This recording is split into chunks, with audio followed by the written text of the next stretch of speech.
I want to dedicate a quick little video to this thing right here, the Spirit Gauge from Wo Long Fallen Dynasty, because it's probably my favorite thing about the game. If you watched my last video about parrying, you've probably already heard the beginnings of why I like the system and how it stacks up to Sekiro's, but I wanted to go a bit more in depth on it over the next 10 or so minutes. It's almost like a standalone spin-off of that video, so if you didn't watch it, go check it out, it's a fun one. The Spirit Gauge is essentially an evolution of Sekiro's posture bar. It's slapped onto both you and every enemy you face, and if you can get it to max out, you can nail a critical blow. Of course, the enemy can also max out your bar and stagger you for a period of time, so playing your opponent's bar while protecting your own becomes a bit of a chess match. There's some key differences in Wo Long compared to Sekiro though. First of all, the critical blow in Wo Long isn't an instant finisher move, it just does a big hunk of damage, so you kinda gotta build this bar over and over. But more fundamentally, Wo Longs can be moved back and forth through multiple actions. It can even be brought to what you could consider the positive end of things, whereas Sekiro's is a bit more linear. For as near perfect as I think Sekiro is, and as fun but definitely a little bit janky as Wo Long is, I gotta say I think the Spirit Gauge system goes toe-to-toe with the posture bar and in some ways surpasses it. And that's saying a lot because the posture bar is a central part of what I consider to be the cleanest and most rewarding combat system I've ever played. The Spirit Gauge is just able to compound so many usually separate mechanics and resources and just shove it into this little space below the health bar. That's not to say it's inherently better than Sekiro's posture bar, because realistically they're just trying to push different things. Sekiro's promotes aggression and balance, and Wo Long's promotes planning and combat variety. Sekiro's bar also has a direct relationship between you and the enemy, whereas elements of Wo Long's combat have an inverse relationship. As a result, your approach to combat has subtle differences, even though these bars at a glance serve similar functions, and both games are high-speed, parry-focused titles.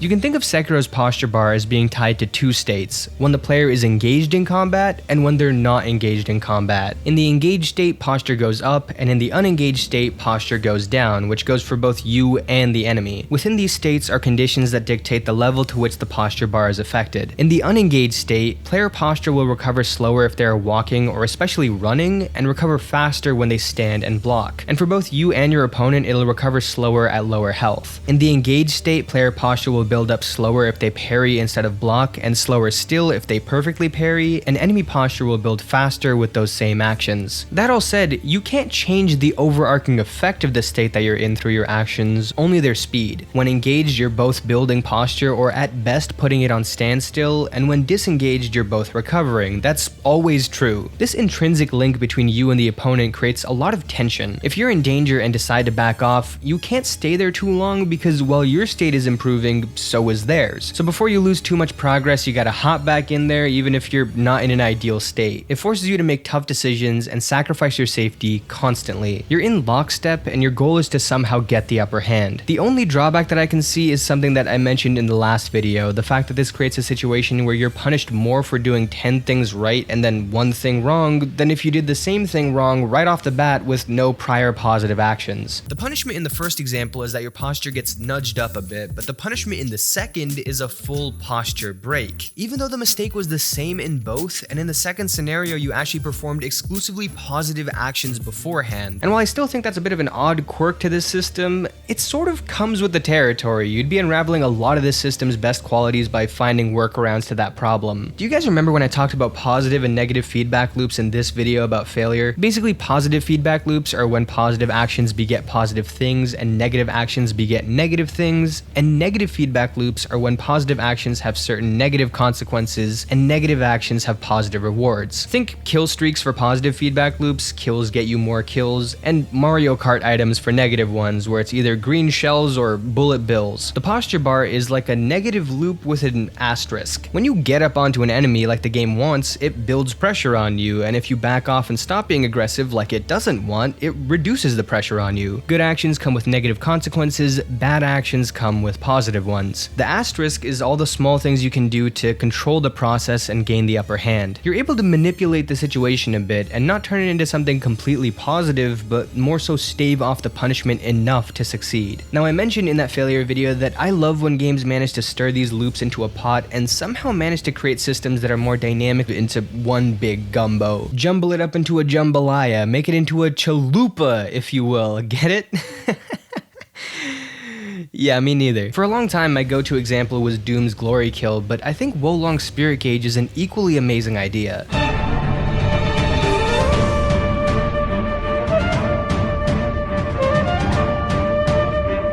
Unlike Sekiro, where the posture either builds or recovers, usually in slow spurts, Wolong's can swing back and forth like a pendulum and has both a positive and negative side. What's good for you isn't necessarily good for the enemy, and there aren't clean little boxes that we can put everything into. It adapts heavily to multiple events or actions during a fight. This creates a more free system, one that's not as tense or tight as the posture bar, but can constantly adjust to different actions, which is more appropriate for this kind of game and the abilities that it gives you. You do recover your spirit when you unengage with the enemy, but it's way too slow to rely on. In fact, I didn't even know it was a thing until like halfway through the game. Instead, your main way of bumping your spirit to the positive side of things is through attacking or parrying. This creates a positive feedback loop where you either do damage to the enemy's health or their spirit or both and build up your own. Going about it this way would kind of take a long time though. Your regular attacks and parries just don't add up to too much, but parrying an unblockable move does give you a massive spike in your spirit and takes off a big chunk of theirs. That's all well and good, but everything I mentioned still isn't enough to take down most of the bosses in this game, at least without turning it into a real endurance test. Unblockables come out infrequently enough usually that you're still only chipping away at these guys most of the time, and if you let a couple of licks get you, then the enemy spirit can flip the other way. That's where you bring in spirit attacks, martial arts, and wizardry spells, all of which provide huge advantages in battle and all of which consume spirit from this gauge. Most of these will do extra damage and have a bigger impact on enemy spirits, so you're encouraged to use them often, but usually you want your spirit to be high when you do that because you string a couple of these together and all of a sudden you're deep in the red. This is a negative feedback loop. If you blast out a high-powered move, you're brought closer to being staggered and completely helpless for a few seconds. Then you gotta go back to rewarding positive actions, attacking and parrying and building your spirit up, and when you feel comfortable, you activate a bigger move again and cut it down again. It's still a push and pull, but one that's less so with your opponent and more with your own arsenal. Spirit attacks and martial arts also have effects where they start reducing the size of the enemy's spirit bar, so you're encouraged even further to engage with things associated with a negative loop, but bosses usually have a spirit bar recovering move that resets the size of that bar to what it was initially, so you need to stay aggressive to reap the rewards. There's a lot more going on here than the posture system. Like I said, balance and aggression versus planning and combat variety. Neither one is better than the other, they're doing two different things, but Wolong's does feel like an interesting evolution. It's also worth noting that Wolong's spirit gauge solves another problem that Sekiro's posture system doesn't. Both of these bars are used partially as a counterweight to your offense in the same way that stamina bars are in Team Ninja and From Software's other games. You need something that stops the player from being able to go balls to the wall with no consequences, especially if they're given powerful defensive tools like invincible dodges or large parry windows. Stamina bars in those games are definitely a bit outdated, but they're also necessary for reasons that I haven't talked about before, but I will talk about in a video that's coming out soon, and at this point you might have realized that this video isn't even a video, it's just an advertisement for the rest of my channel. This is the Iron Man 2 of YouTube videos. But while both of these bars serve as alternatives to stamina, Wolong's also serves as an alternative to mana. In most games of this nature, mana is in limited supply, a lot like health. There's a certain amount of it and you can replenish it if you have certain items, but it's technically finite. That's usually necessary because otherwise you could just spam powerful attacks the entire time with no consequence, but it also means that you don't get to use your most entertaining moves as much as you'd like unless you commit to a magic build. I always wanted to use more magic in the Souls games, just here and there in combat. I felt like it was a huge part of the games that I was missing out on, and a lot of spells were really cool. But unless you farm the hell out of Souls, as a melee build, you're probably not going to be able to throw out half-decent spells more than a couple times during a fight. Wolong's spellcasting is technically infinite, which tackles that problem nicely, but to stop it from being too overpowered, it takes from the same resource as your stronger melee attacks, and it similarly pushes you closer to the danger zone, with you having to earn your way back up. It might not be ideal for people who want to make a pure magic build, but instead its goal is to introduce everything to everybody, a nice balance of magic and melee, and create a system where the only limitation is your own skill. Sekiro doesn't have a mana bar, but it does have spirit emblems that are used for stronger moves and prosthetic tools. It still had to have multiple systems and resources to operate, but Wolong has a more complicated combat system with only one health bar and this spirit gauge, and that's